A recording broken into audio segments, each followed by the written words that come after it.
Mateus, capítulo 25. Eu quero ler convosco os versos 6 e 7. Mateus 25, 6 e 7.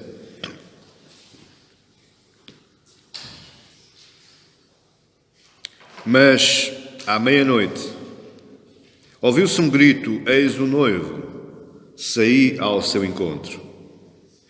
E então se levantaram todas aquelas virgens e prepararam as suas lâmpadas. Só até aqui, e eu já voltarei novamente, ou melhor dizendo, eu vou expor esta parábola, a parábola que Jesus proferiu dentro do contexto do sermão escatológico, que vai do verso 25, do versículo 1 do capítulo 25 até ao versículo 13. E que o Senhor Santo Espírito ilumine os nossos corações e abra as nossas mentes, abra os nossos olhos espirituais para nós observarmos todo o conteúdo, o riquíssimo conteúdo que esta parábola das 10 virgens contém. Este texto que nós lemos, versículos 6 e 7, ele está inserido no meio, ela é a essência desta parábola. E Jesus conta estas parábolas, e se você reparar, capítulo 24, ele começa o seu discurso escatológico, passa para o capítulo 25, e no capítulo 25 ele fala praticamente somente em parábolas. Nós sabemos que parábolas são histórias retiradas do contexto da vida real para serem aplicadas àqueles que as ouvem. Parábolas, Jesus também ensinava por parábolas, também para limitar a salvação das pessoas. Está lá em Marcos, se você quiser lá ir um instantinho comigo, Marcos capítulo 4,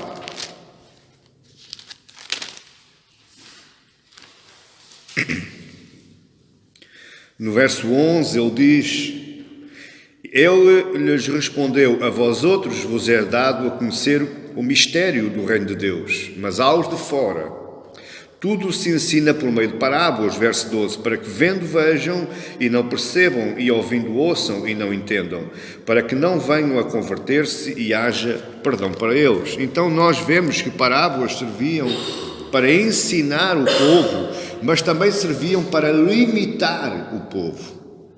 Parece que Jesus está fazendo acessão de pessoas, parece que Jesus está fazendo uma escolha seletiva, mas não é nada disso. É o próprio povo, com o seu coração endurecido, como diz lá Marcos capítulo 4, verso 52, ou capítulo 5, verso 52, é o povo com o coração endurecido que não entende as verdades contidas nestas parábolas. E Jesus conta estas parábolas para despertar o coração humano, o coração do homem, para as verdades do reino de Deus.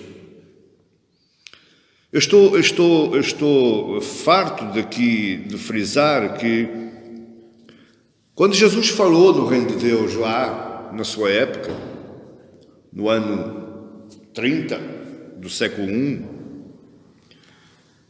o povo pensava que o reino de Deus fosse algo existencial, fosse algo material. O povo queria um rei, o povo queria um administrador, o povo queria um general, o povo queria um libertador. Eles estavam debaixo de uma promessa, é certo, mas eles pensaram que quando o Messias viesse, o Messias prometido viesse, ele chegava a Jerusalém, destituía o rei Herodes, destituía o governador romano e subia ao poder, sentava-se no trono, na cadeira de Davi, e então começava a reinar o seu povo. Mas à medida que o tempo ia passando, eles iam ouvindo Jesus falar do reino de Deus, do reino dos céus, mas eles não viam nada acontecer.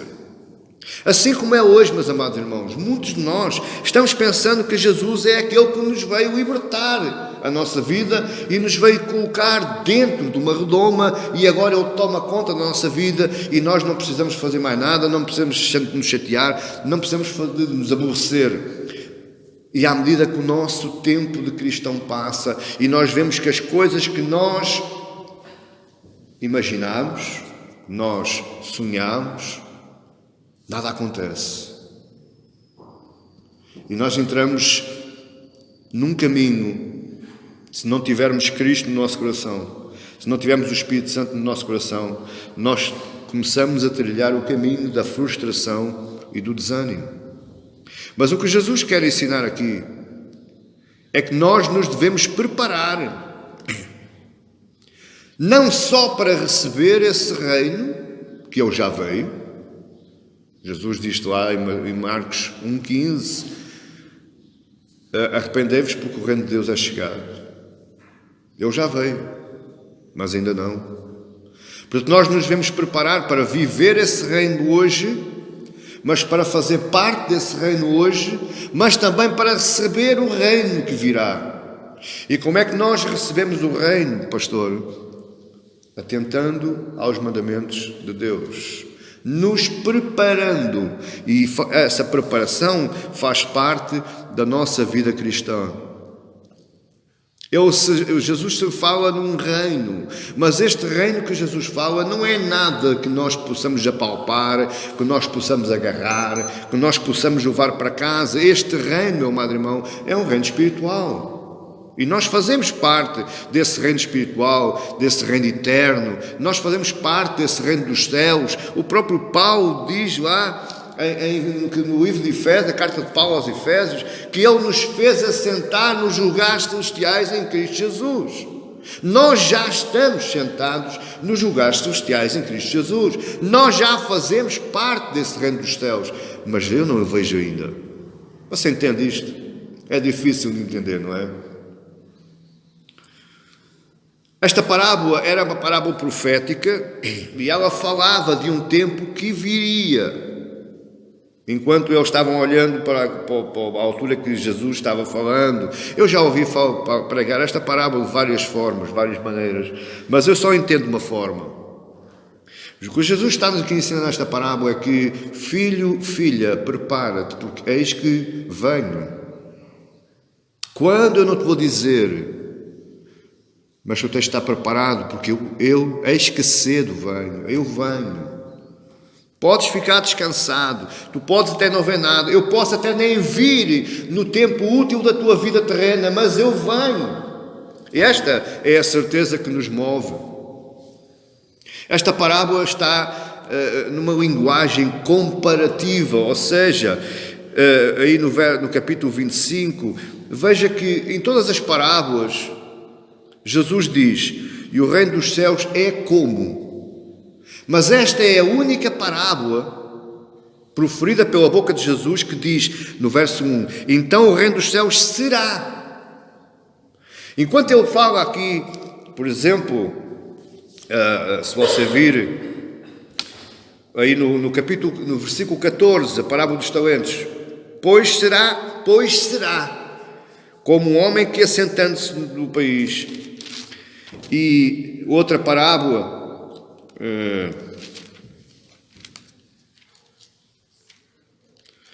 mas se você ler as parábolas, elas começam sempre, o reino dos céus é como.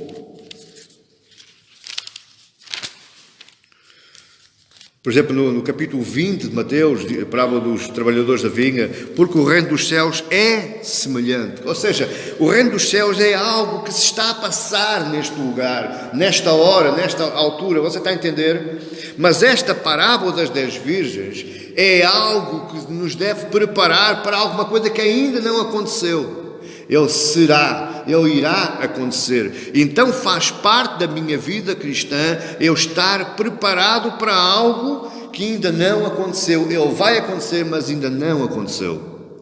E esta é a essência do meu sermão hoje, meu amado irmão, é preparar o seu e o meu coração para algo que ainda não aconteceu. A parábola aqui, numa linguagem comparativa, Jesus compara o reino dos céus com uma festa de casamento E essa festa de casamento, meus amados irmãos, ela acontecia nos dias de Jesus. E Jesus conta esta parábola em forma de comparação ao casamento para quê? Para levar os seus ouvintes a perceberem aquilo que Jesus queria dizer. Ou seja, eles olhavam para o contexto atual, eles olhavam para a sua vida e facilmente, pelo menos era isso que se esperava, mas porque nós vemos, muitas vezes o povo não entendia, os discípulos não entendiam, ninguém entendia nada. E até nós muitas vezes também não entendemos. Porquê? Por causa do endurecimento do nosso coração, por causa da nossa incredulidade. Sim, meu amado irmão, sim.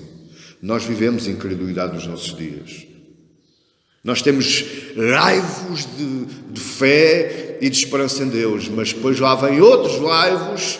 Será que é? Amém? O nosso coração é incrédulo. Diz o livro de Ezequiel que o nosso coração é extremamente, profundamente maldoso, enganoso. Ele nos trai. A figura do noivo aqui representa a própria figura de Jesus, não tem outra representação. Aliás, esta parábola, ela não pode ser alegorizada, ou seja, ela não pode ser inventada e trabalhada de forma a que vá ao encontro das minhas necessidades diárias. Não, esta parábola só tem um significado. E o significado é este que nós vamos falar. A figura do noivo representa a pessoa de Jesus, é ele que vai vir buscar a sua noiva. A figura da noiva representa a igreja fiel e a figura do casamento representa o compromisso de Jesus para com a sua igreja. Sim, porque ele firmou um compromisso. Ele firmou um compromisso. Ele deu o anel de noivado à sua noiva quando ele subiu àquela cruz e foi crucificado e verteu o seu sangue. Esse sangue que ele verteu foi o anel de noivado que ele deu à sua noiva. Portanto, ele assumiu um compromisso. Se há aqui alguém que falha compromissos, não é Jesus. Porque ele assumiu um compromisso e ele vai até o final. Era comum nestes dias, neste contexto do Oriente Médio, o noivo oferecer um dote para se casar com a noiva. O noivo oferecia algo, ou à noiva, ou ao pai da noiva. Geralmente era sempre ao pai da noiva, mas o pai da noiva depois oferecia à filha. Jesus também já ofereceu um dote à sua noiva. Já, pastor, eu não vi, não recebi. Não, você veja, porque ele ofereceu a sua própria vida. Será que há algo mais valor do que a própria vida? Não, ele deu a sua vida à sua noiva. Ele deu o dote à sua noiva. O noivo também nesta época, neste contexto, era ele que oferecia as vestes nupciais. Era ele que oferecia também as vestes festivais para os convidados. Da mesma forma, meus amados irmãos, Jesus também ofereceu à sua igreja uma vestimenta festival que se chama as vestes da salvação. A sua igreja, a sua noiva, já está vestida com as vestes da salvação. A igreja de Jesus hoje, ela se veste da alegria da sua salvação. Será que o facto de você saber que está salvo não lhe causa alegria? Não causa, meu amado irmão. Você saber, eu já estou salvo. Sou um pecador, sou um miserável, falho todos os dias, mas eu já estou salvo e esta salvação é para sempre, ela é eterna, ela não se perde. A salvação não se perde, amada igreja. Eu só digo que há pessoas que perdem a salvação porque elas nunca foram salvas. Há pessoas, meus amados irmãos, que andam há uma vida inteira na igreja e elas ainda não são salvas, então essas perdem a salvação. Agora, aquelas pessoas de coração sincero, que querem seguir a Cristo em espírito e em verdade, essas pessoas são salvas. Essa salvação não se perde, ela é eterna, ela está consumada lá naquela cruz. Jesus diz, tetelestai, está pago, Pai, está consumado, agora acabou. Agora todo aquele que vier a mim, eu jamais o lançarei fora, porque ele é meu, foi comprado com o meu sangue. Mas um dos elementos indispensáveis naquela festa, na festa do casamento, era a candeia. A candeia nunca poderia faltar. E a candeia, para ser candeia, ela tinha que conter duas coisas. Primeiro, o azeite e depois o fogo. Porque uma candeia apagada não serve para nada. O próprio Jesus diz, não se esconde uma candeia debaixo do voador, ou debaixo da mesa. Antes se coloca no voador para que ela alumie aqueles que lá estão. Portanto, uma candeia, meu amado irmão, na época era um recipiente de barro que tinha uma entrada para meter o azeite e depois tinha um biquinho onde se metia o pavio, que era uma torcida de tecido, e depois essa torcida, ao ser embebida no azeite, chegava-se o fogo e ela acendia, e estava ali. Uma candeia, geralmente, o conteúdo de azeite de uma candeia geralmente durava 1 hora. Geralmente durava 1 hora. E esta candeia, o dote era oferecido pelo noivo, as vestes eram oferecidas pelo noivo, mas a candeia era individual. Presta atenção. A candeia era individual. Cada um trazia a sua própria candeia e não era só a candeia. Era a candeia, o azeite e o fogo. Porque se a candeia viesse só com azeite, não houvesse fogo, também não servia para nada.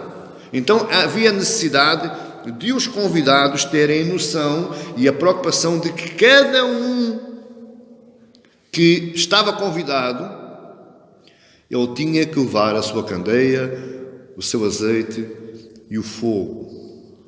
A existência da candeia neste contexto, hoje não. Hoje os casamentos, é logo de manhãzinha. Geralmente é ao sábado de manhã, porque ao domingo depois dói a cabeça. E depois não dá para ir para trabalhar. Então é ao sábado de manhã que as pessoas se casam, e é logo de manhã. Para quê? Para que dê tempo de tirar fotografias, fazer o cortejo, e depois começa o almoço, é lá para as 3, 4 da tarde, e depois ainda há o baile. Então, mas neste contexto do Oriente Médio, nas terras de Judá, os casamentos eram à noite.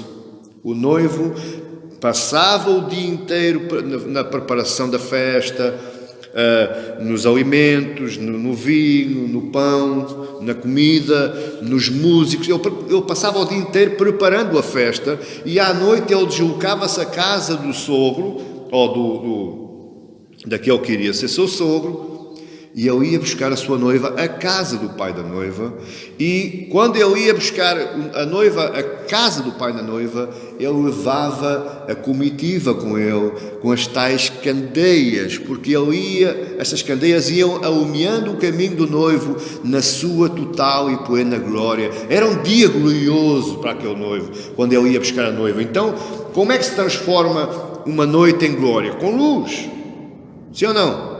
Não valia a pena levar um cortejo com lanternas apagadas, porque chegava o noivo a casa, para já o trajeto do noivo não era nada de glorioso, era um trajeto obscuro, misterioso, nem sequer se sabia quem é que ia ali, se eram 10 pessoas, se eram 15, você está a entender? Ao passo que se houvesse as candeias acesas, alumiando o noivo e o caminho do noivo, ele chegava em plena glória no seu dia. Aquele era o dia dele, à casa da noiva, e depois fazia o regresso, já com a noiva, iam os dois sendo alumiados pela candeia, até chegar à casa do noivo, onde se procedia à festa do casamento.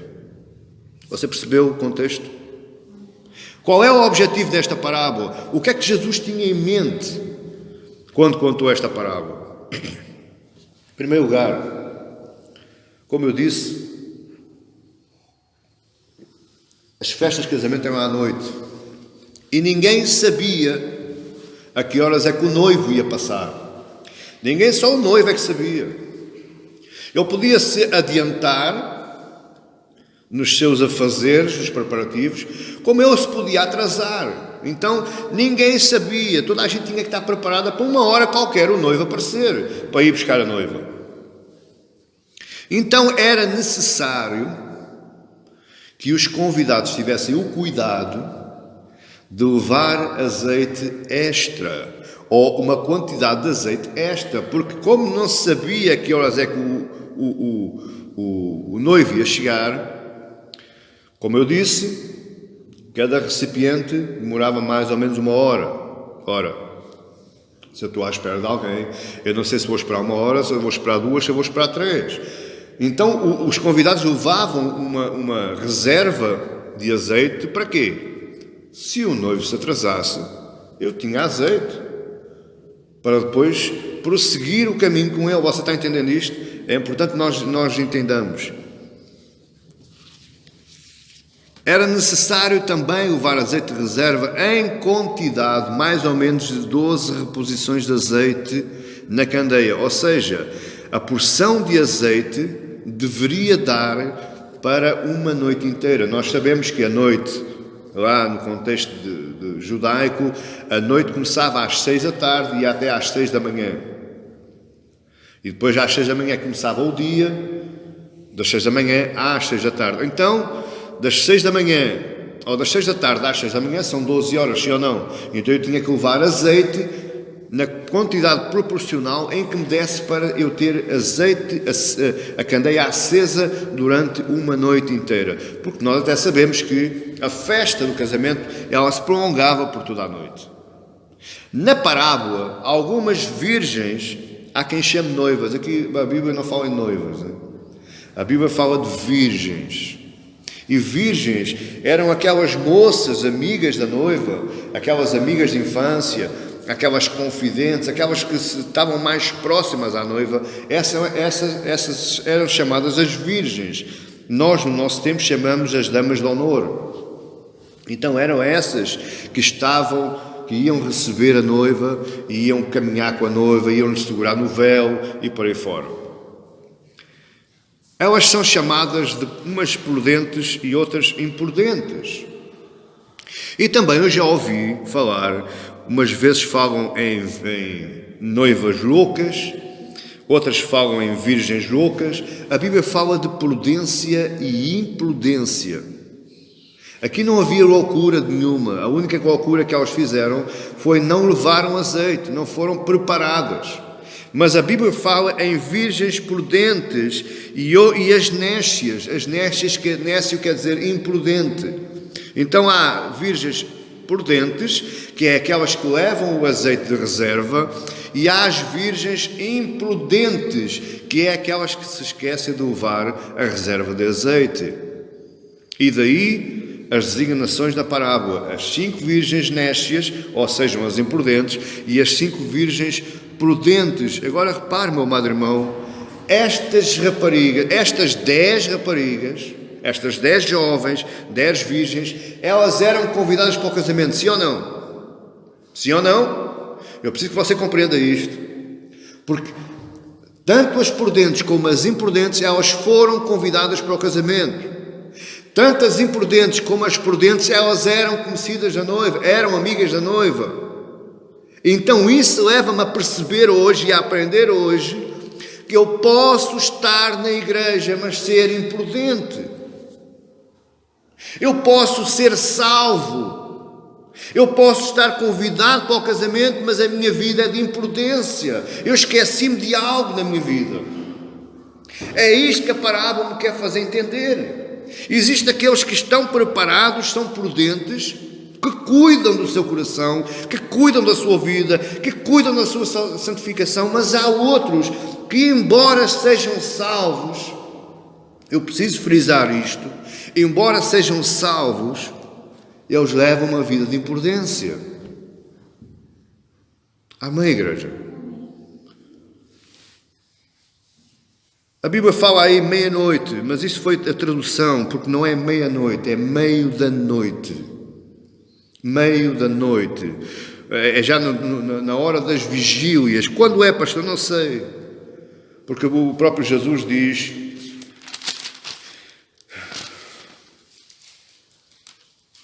O próprio Jesus diz que...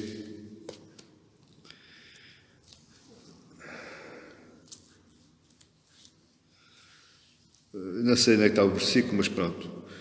Que o dia nem a hora. Pronto, no verso 36 do capítulo 24 diz assim: mas a respeito daquele dia e hora ninguém sabe, nem os anjos dos céus, nem o Filho, senão o Pai. O que Jesus está-nos aqui a dizer é que nós devemos estar preparados. Nós devemos trabalhar a nossa vida na base da prudência. Preparados sempre. Porque ele vai dizer numa outra passagem que a vinda do Filho do Homem será como o ladrão da noite. Você está à espera de ser assaltado? Você sabe que àquela hora da noite você vai ser assaltado, o ladrão vai entrar na sua casa e vai assaltá-lo, e você até leva leitinho e bolachinhas? Sabe? Não sabe. Portanto, a vinda do Filho do Homem, ele será como o ladrão da noite, será uma hora inesperada, que ninguém está contando. Ele fala outras parábolas também aí, dos servos. Olha, logo aí no verso 45, o servo bom e o servo mau, fala-nos do tempo inesperado da vinda de Jesus. Então, a meia-da-noite era a hora mais escura da noite e era a hora que mais se necessitava das candeias, que era para alumiar o recinto da festa. Meu amado irmão, nós estamos vivendo no meio da noite do reino dos céus. Nós estamos vivendo no meio da noite do Evangelho. E nós precisamos ter a nossa candeia acesa. Se nós olharmos para este mundo e tudo aquilo que está acontecendo, não faça como o mundo está aí, que é o fim dos tempos. Não é. O Jesus diz aí que virão tempestades, terremotos e guerras, mas que não é o fim. Que não é o fim.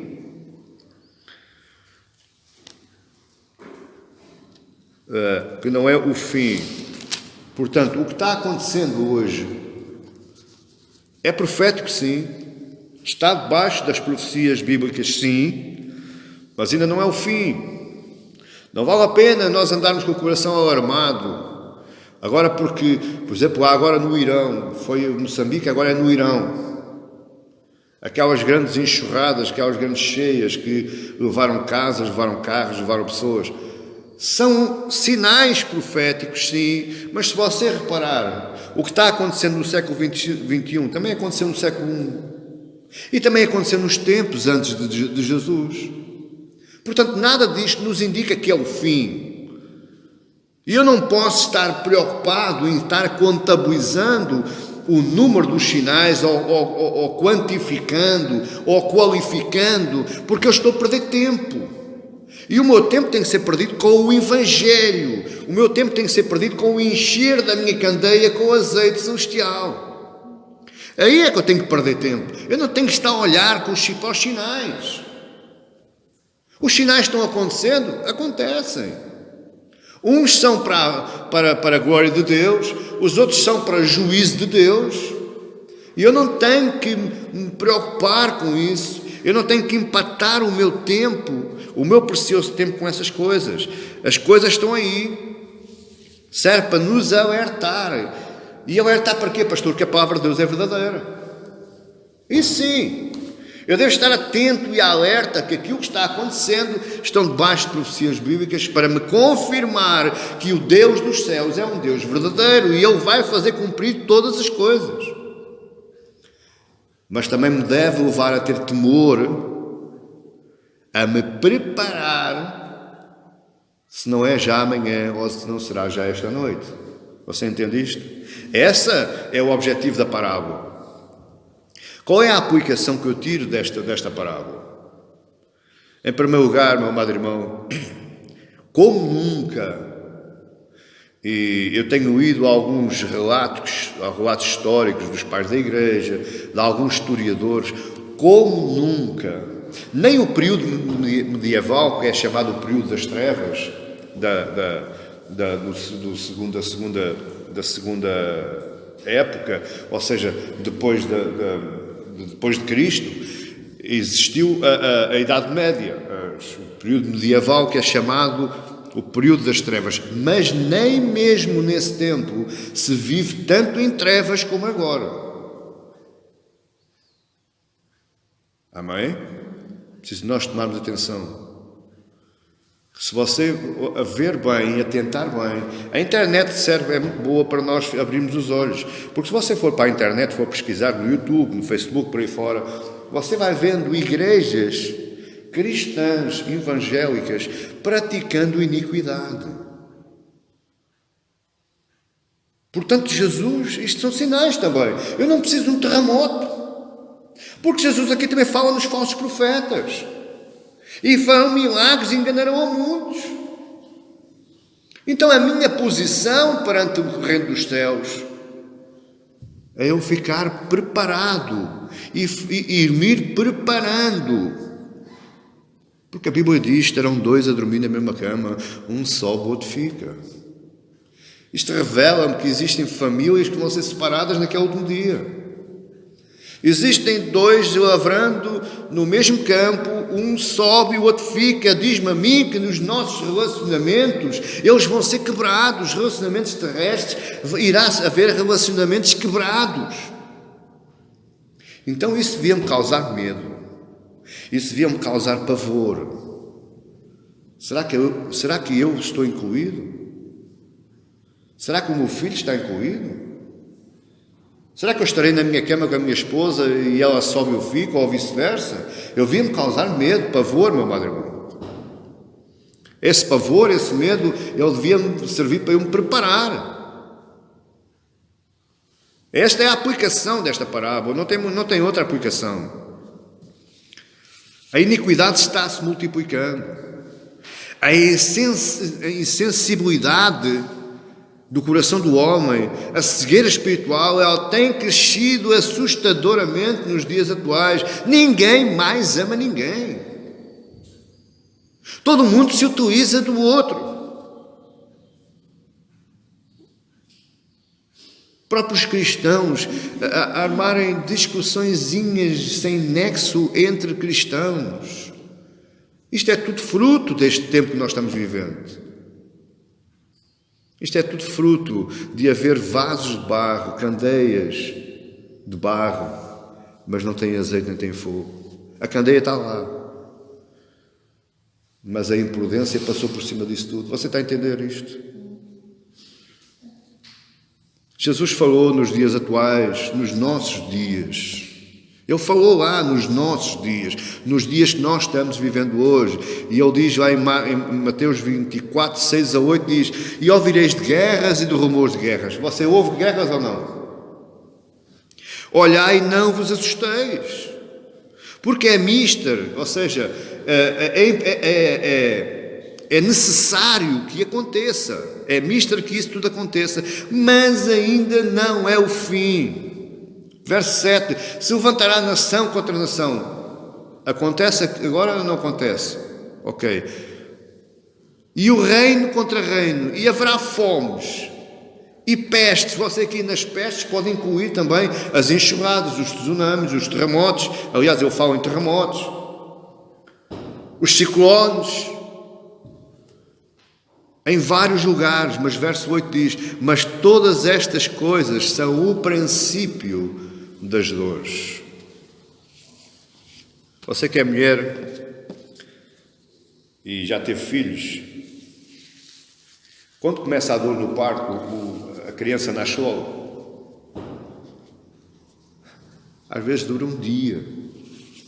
Eu, quando era bombeiro, cheguei a ver parturiantes a terem as contrações do parto e só ao fim de 12 ou 18 horas é que a criança nasceu. A dor do parto não quer dizer que a criança vai nascer. Então, o que é que eu quero dizer com isto? Todas as coisas que estão acontecendo são as dores de parto.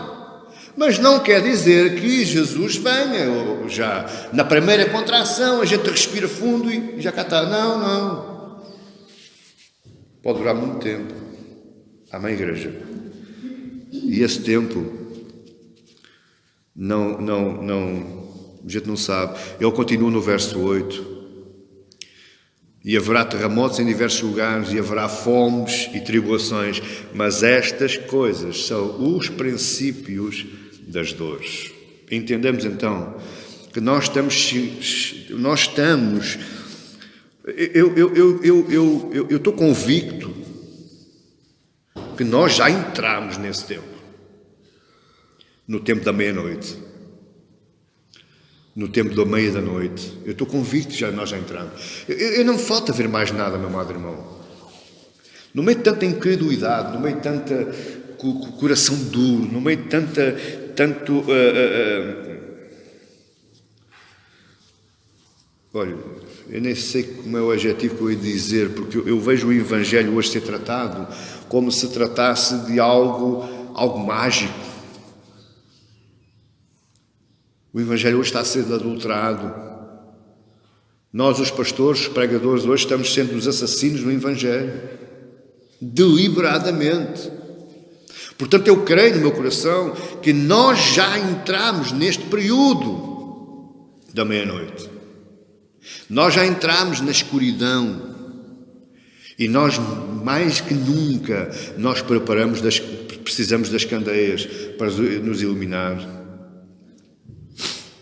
Este é o maior negrume das trevas espirituais. O mundo que nós estamos vivendo. Eu não posso conceber tanta palavra dos maiores influenciadores deste mundo, o Papa, grandes bispos, e dizerem, perdoa-me a expressão, mas bacuradas. Mas eu não posso influenciar com isso, porque Jesus diz que virá os falsos profetas e enganarão a muitos e levarão muitos com eles, arrastarão, diz a Bíblia, arrastarão multidões. O que é que eu posso fazer, pastor? Prepare-se. Prepare-se. Seja prudente. Não seja nécio. Não seja imprudente. Prepare-se. Esse é o maior conselho que este que vos está aqui falando pode vos dar. Preparem-se que o noivo vem aí. Quando? Não sei, mas ele vem aí. E quando o noivo vier, meu amado irmão, fecha-se um ciclo. Quando o noivo vier, quando vier com a sua noiva, a porta vai se fechar. E depois aí, meu amado irmão, acabou. Com azeite ou sem azeite, não vale a pena. A candeia, como eu disse, era fundamental para o convidado. Ele tinha que ter uma candeia para entrar naquela festa. Era quase como utensílio obrigatório. O modo de segurar na candeia era junto ao rosto. Para quê? Para que ele iluminasse. Quanto mais alto a candeia estiver, melhor. Também não vai lá estar assim, porque depois cansa o braço. Mas o modo de que se pegava na candeia era em frente ao rosto. Primeiro, porque está alto, ilumina mais espaço. E segundo, o noivo reconhece o convidado. Você está a entender? Então você precisa ser reconhecido pelo noivo. Você não pode ser aqueles convidados que entram à surra, sem aqueles os fura casamentos, que entram sem convite. Não, você não vai entrar sem convite. Porque você vai ser reconhecido pelo noivo. Quanto mais escuras se tornam as trevas do pecado do mundo, mais Deus nos pede para mantermos acesa a chama da fé na candeia do nosso coração. Deus é tão maravilhoso, meu amado irmão, que Deus dá-nos as condições todas. Deus nos ensina tudo aquilo que nós devemos fazer. E Ele diz, filho, filha, não deixes acabar o azeite na tua candeia. Não deixes apagar a chama da fé no teu coração. Mantenha sempre acesa. Ela pode ir ficar ténue. Ela pode ir quase a morrer, mas tu vais compensá-la colocando mais azeite. Porque tu tens a reserva. Porque tu foste prudente. É isso que Jesus está nos falando. A candeia era feita de barro. O barro aqui, a candeia de barro, ela nos traz a ideia também da figura do homem. A Bíblia diz que o homem foi feito do barro. Foi moldado do barro. O homem foi gerado no coração de Deus. Foi gerado no interior de Deus. Mas isso foi o homem. À imagem e semelhança de Deus. É que é preciso que a gente separe aqui as coisas. E quando Deus, no sexto dia, Ele molda o homem através do pó da terra, através do barro, e lhe sopra o espírito vivente nas narinas, era aquele ser que estava sendo gerado no interior de Deus. Ele foi expelido pelas narinas de Deus e introduzido no corpo de barro. Você entende agora com o processo? Esse corpo que você tem aí é barro. É barro. O que está dentro desse corpo é que é a imagem e semelhança de Deus. O homem pode ser rico, meu amado irmão. O homem pode ser poderoso. O homem pode ter todos os predicados e adjetivos do mundo, todos os títulos do mundo, todos os reconhecimentos do mundo, mas em si mesmo ele não passa de barro. Nós damos mais importância à aparência. Eu já fiz este teste. Eu já entrei, por exemplo, num café ou numa pastoria com um fato de trabalho, todo sujo, cheirar a pó, como diz a minha mulher, cheirar a pó, todo sujo. E eu sou atendido através dos empregados do balcão com indiferença. Quando chegar a minha vez, e se ele estiver disponível, ele vai me atender. Porquê? Porque eu estou indecente. Visível, aparentemente, eu sou um pé descalço. Mas já cheguei a ir ao mesmo café, com as mesmas pessoas me atenderem ao balcão, de fato e gravata. Meu irmão, é uma delícia. Vêm 2 para me atender, 2 logo. Sabe porquê? Porque o homem atenta para o exterior, pela aparência, mas Deus não se importa da aparência. Deus não está nem importadinho, nem um bocadinho só com o nosso corpo. Sabe porquê? Porque Ele diz, tu vais voltar ao pó. Portanto, se Deus desse valor ao nosso corpo, Ele preservava o nosso corpo até no fim da nossa morte. Mas Ele diz, Gênesis 3:19, do suor do teu rosto comerás o teu pão, até que tornes à terra, porque dela foste tomado, porquanto és pó, e em pó te tornarás. Portanto, Deus não está importado com o nosso corpo. O que é que Deus se importa com o seu interior, com o seu coração, aquele que é a imagem e semelhança de Deus? Você está entendendo? Você entendeu isto? Portanto, é preciso que você cultive o seu interior. Todos os títulos do mundo, todo o poder do mundo, todo o dinheiro do mundo não vai valer de nada. Nós até podemos ser um barro mais melhorado.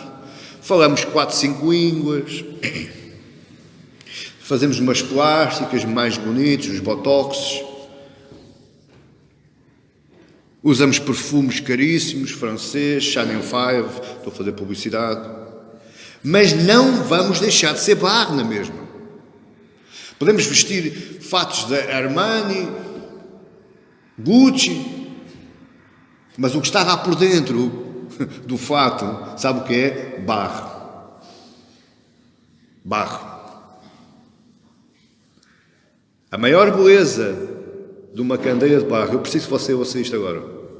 A maior beleza de uma candeia de barro é quando ela está cheia de azeite e a chama de fogo está acesa nela e ela cumpre o seu propósito, o seu objetivo, que é alumiar os que estão na sala. O que me interessa a mim é eu ter uma candeia na prateleira e ela estar apagada. Vem à noite e eu não vejo nada. Agora, a candeia até pode ser velha, a candeia até pode ter defeitos. Mas se dentro da candeia houver azeite e houver fogo e alumia o espaço onde eu estou, essa candeia é preciosa. Meu amado irmão, você tem defeitos, sim. Se você pensava que era perfeitinho, esqueça isso. Você tem defeitos, sim. Tem falhas, sim. Tem manchas, sim. Mas tem uma coisa que é muito mais preciosa para Deus e para Cristo, é o azeite que está lá dentro e é a chama da fé do seu coração.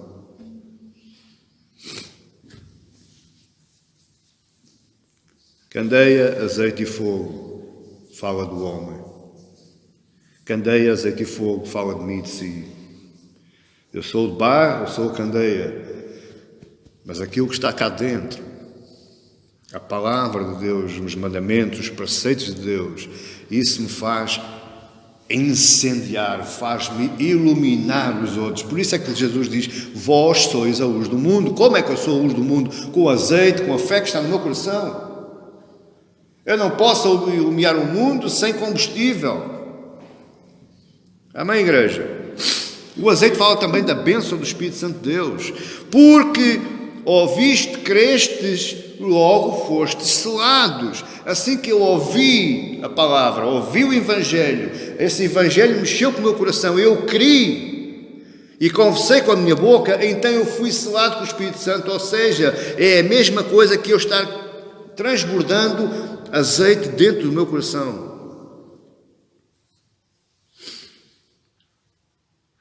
Ninguém tem poder para nos dar este azeite.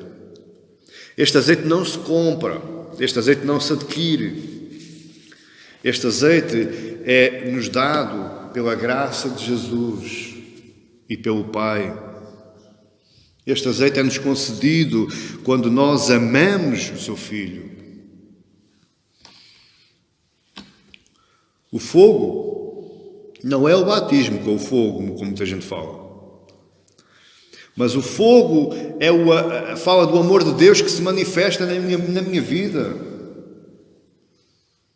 O que me interessa a mim, estar tanto tempo numa igreja, ler, tirar cursos de teologia, mas eu depois não amo as pessoas. As pessoas a mim não me dizem nada. Sou exatamente como aquele sacerdote e como aquele levita que descem no caminho de Jerusalém para Jericó, mas quando vem aquele desgraçado miserável no meio do caminho, eles passam ao lado. Eles vieram da igreja, sim ou não? Eles vinham da igreja, eles vinham do templo. Mas o fogo do amor de Deus não ardia no seu coração. Por isso é que eles passaram ao lado. E veja aquele samaritano cheio de falhas, cheio de manchas, que ninguém dava um tostão por ele. Foi essa candeia que ardeu o fogo de Deus, o amor e a compaixão pelo próximo. Quando nós experimentamos este fogo, raramente nós deixamos apagá-lo, porque este fogo nos encanta, nos apaixona. Não sei se você me está a entender. A posição da candeia em casa, ela é colocada no voador, como eu já disse, iluminando toda a casa. Ela também iluminava os jardins da casa e a sala de banquete. Ou seja, esta candeia, este azeite ardendo com esta chama, ela ilumina não só a minha vida, mas a vida de todos aqueles que se cruzarem comigo. Ou pelo menos deveria iluminar. É assim que Deus nos quer ver, recebendo e valorizando a salvação em Deus. Nós hoje, amados irmãos, eu vou dizer novamente, nós não estamos valorizando a salvação que vem de Deus. Nós hoje não estamos valorizando a cruz do Calvário. Nós hoje não estamos dando valor, dando apreço àquele sangue vertido. E nós precisamos voltar ao primeiro amor. Nós precisamos retornar novamente ao monte do Calvário.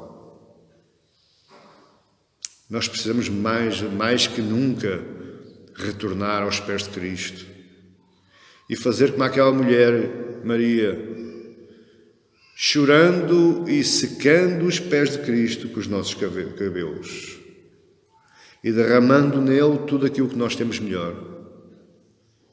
E à falta de coisa melhor, entregue-se a si mesmo. Deixe que Ele cuidar do resto. Deixe que Ele trabalhe na sua vida. Deixe que seja Ele a moldar o barro. Só assim, desta forma, meus amados irmãos, só dando valor à cruz, dando valor à salvação em Jesus, só dando valor e termos paixão pelo selo com que nós fomos selados, é que nos estamos preparando para a entrada do reino dos céus que está por vir. Só desta forma nós não seremos apanhados pelas trevas, nós não ficaremos fora da porta. Eu quero acabar com outra aplicação dizendo: existe ainda uma última oportunidade. Ela ainda não se fechou. Embora muitos estejam aí pregando quase de uma forma em que já não há mais, a seleção acabou. Não. Ainda existe uma oportunidade. A porta ainda não está fechada. Nós estamos, sim, vivendo um último tempo.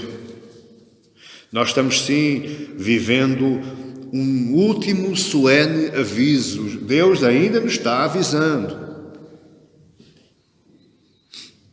Deus ainda nos está convidando. Deus ainda nos está chamando. A graça que o mundo de Deus ainda continua caindo neste mundo. A chamada geral ao coração dos homens ainda se está fazendo. Mas há de haver um dia em que a porta vai fechar. Eu já ouvi muitas vezes, eu já acho que já referi isto aqui, pessoas que me dizem assim: igreja não, por enquanto não.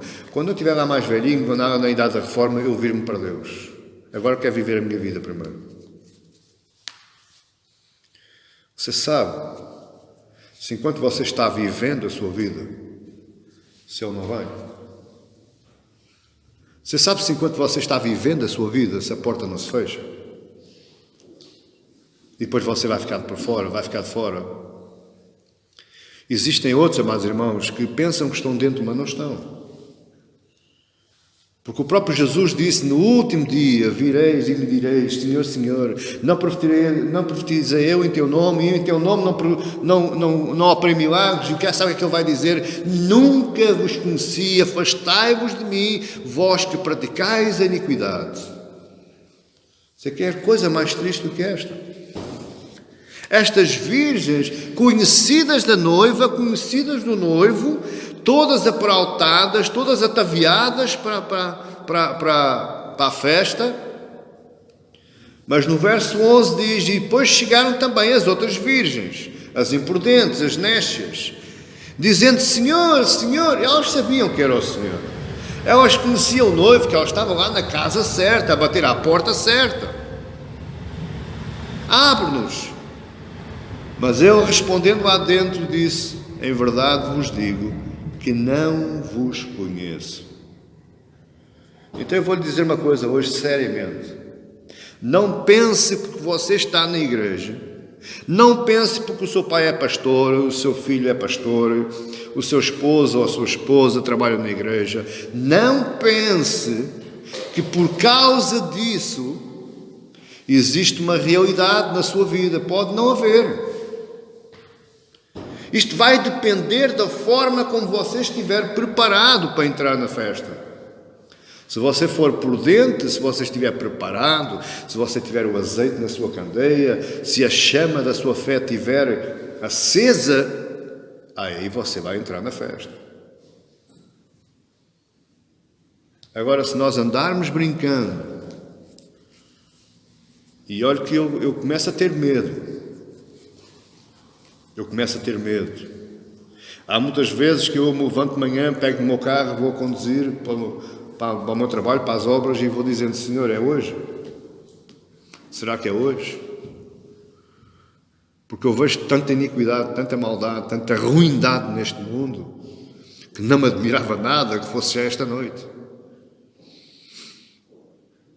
Graças a Deus. Louvado seja o nome do Criador, que Ele nos enviou Jesus para morrer por nós. Porque, amados irmãos, percebam uma coisa: por menos e muito menos do que isto, Deus mandou Noé construir uma arca e ele destruiu a humanidade toda. Por muito menos do que está passando hoje. Diz a palavra de Deus que ainda não é a hora do limite da paciência de Deus. Se não fosse o sangue de Cristo naquela cruz, eu tenho a certeza absoluta que a paciência de Deus já se tinha enchido. Já tínhamos tido um outro Noé, um outro Moisés, um outro qualquer. Mas que eu já tinha acabado com isto tudo já.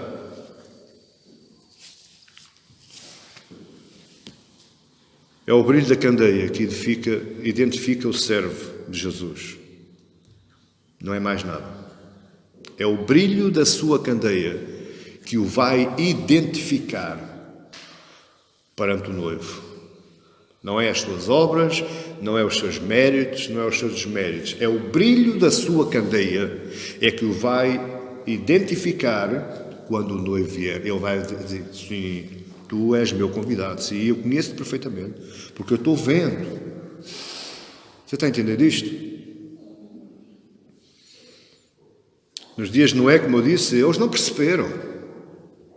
Aliás, nos dias de Noé dizia, olha, que Deus vai acabar, veio um dilúvio, e estou construindo uma arca no meio do deserto, porque veio um dilúvio. E eles gozaram com Noé, eles troçaram Noé, sabe porquê? Porque eles nem chuva ainda conheciam. Nunca tinha chovido na terra. E eles diziam, não é com o orvalho da noite que vais andar aí com a arca, tu és doido, és maluco, és doidinho, enlouquecestes.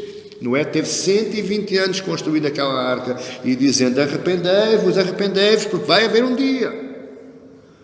Eles não perceberam, eles só perceberam, sabe quando? Quando a porta da arca se fechou. Aí toda a gente bateu. Era tarde. Era muito tarde. Eu quero acabar só lendo um texto de Paulo à igreja de Tessalónica. Fica lá em 1 Tessalonicenses 5. Se quiser abrir comigo, o texto são 11 versículos. Mas eu gostava que você percebesse, para encerrar este sermão, para a honra e glória de Cristo e para a nossa edificação.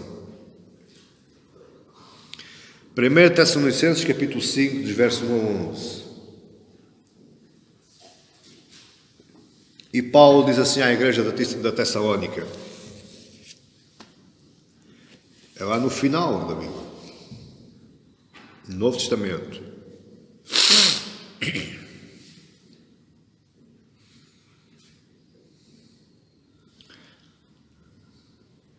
Mas, irmãos, acerca dos tempos e das estações, não necessitais de que vos escreva. Porque vós mesmos sabeis muito bem que o dia do Senhor virá como o ladrão da noite. Pois que quando disserem há paz e segurança, então lhes sobrevirá a repentina destruição, como as dores de parto àquela que está grávida, e de modo nenhum escaparão.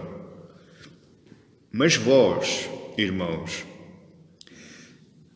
já não estáis em trevas, para que aquele dia vos surpreenda como um ladrão. Porque todos vós sois filhos da luz e filhos do dia. Nós não somos da noite nem das trevas.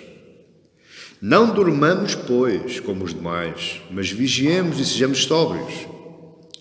Porque os que dormem, dormem de noite, e os que se embebedam, embebedam-se de noite.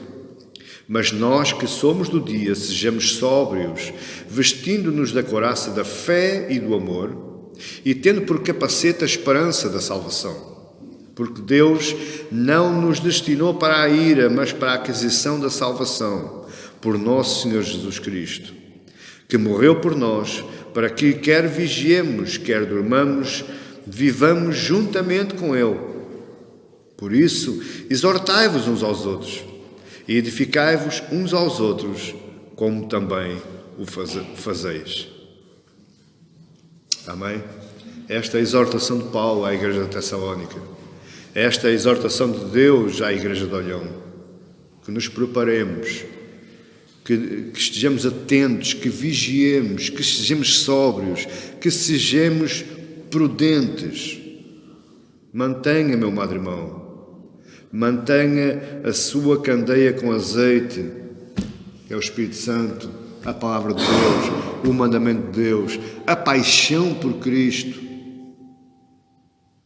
Mas, sobretudo, acenda a chama da fé do seu coração, porque é essa que vai iluminar o seu caminho até ao encontro com o nosso Salvador Jesus, com o nosso noivo. Amém? Que Deus nos ajude a compreender estas verdades, que Deus nos ajude a prosseguir tranquilamente, mas confiantemente no caminho até à vinda do Senhor Jesus. Cultiva a sua fé, preserva a sua fé, cultiva a sua salvação. Não abra mão de tudo aquilo que diz respeito de Deus e de Cristo. Seja prudente, meu amado irmão, e que Deus o abençoe em nome de Jesus.